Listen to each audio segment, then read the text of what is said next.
Most dock owners walk across their dock hundreds of times every year without ever looking underneath it. Yet one of the most important structural components is hiding in plain sight.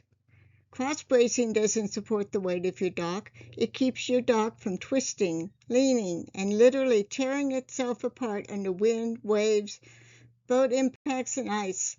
Today I'll show you what dock bracing does, why it matters, and exactly what you should do to inspect it every year.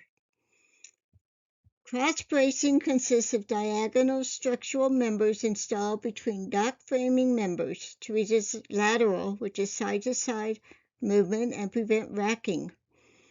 Racking is twisting.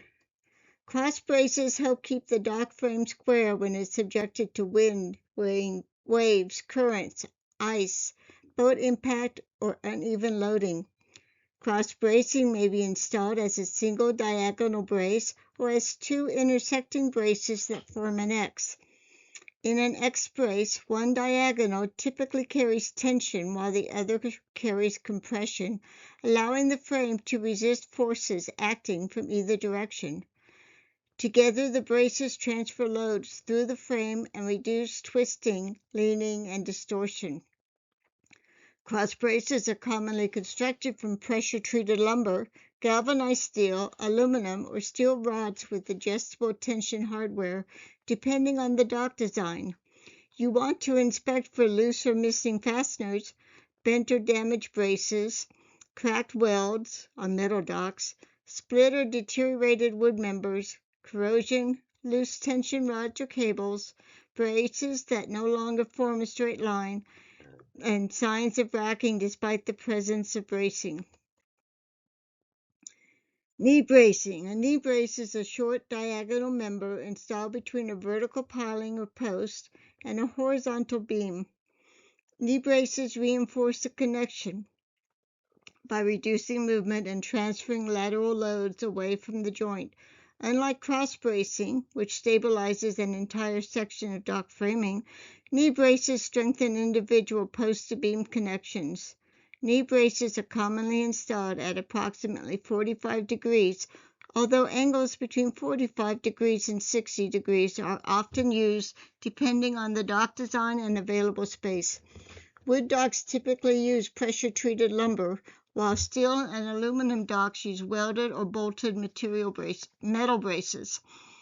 On freestanding docks, knee braces are often installed in multiple directions to resist loads from waves, currents, wind, and boat impacts.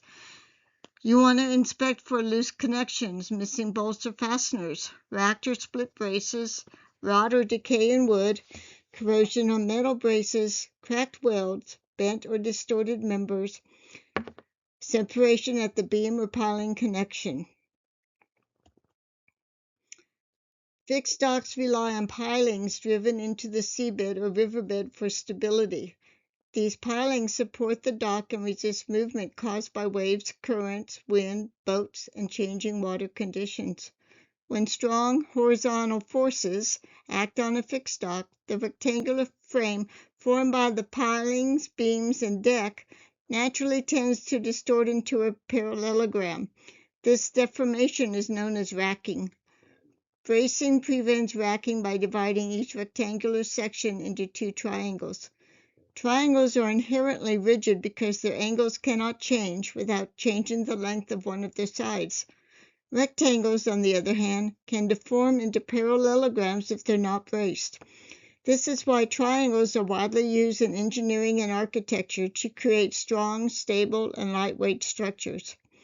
Without adequate bracing, lateral forces can cause the dock frame to shift sideways. As the frame racks, pilings may bend, beams can twist, and connections experience increased shear and bending stresses. This distortion places loads on structural members that they were not primarily designed to resist. As racking progresses, it can lead to uneven settlement of deck boards or planks, warping, twisting, or cracking of wood members, loose or damaged connections between beams and pilings, misalignment of framing members, reduced structural stability, and increased safety hazards. Racking reduces the dock's ability to safely carry loads and withstand environmental forces. In fixed docks, it often appears as uneven walking surfaces, sagging sections, shifting planks, or visibly out of square framing. If left uncorrected, racking can accelerate deterioration, loosen connections, overstress pilings, and eventually compromise the structural integrity of the entire dock.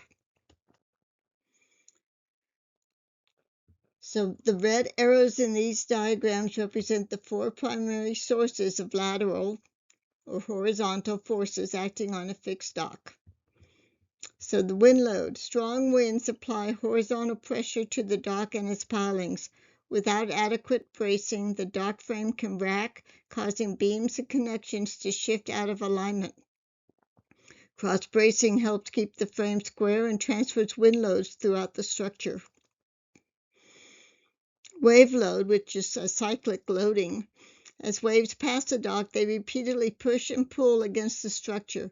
This repeated loading is known as cyclic loading. Over time, cyclic loading can cause loosen fasteners, fatigue connections, and increase structural movement.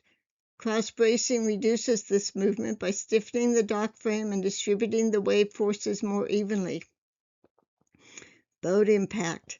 When a boat strikes a piling or dock frame, it creates a sudden lateral impact load. Although the initial impact is the greatest force, additional movement or repeated contact may follow.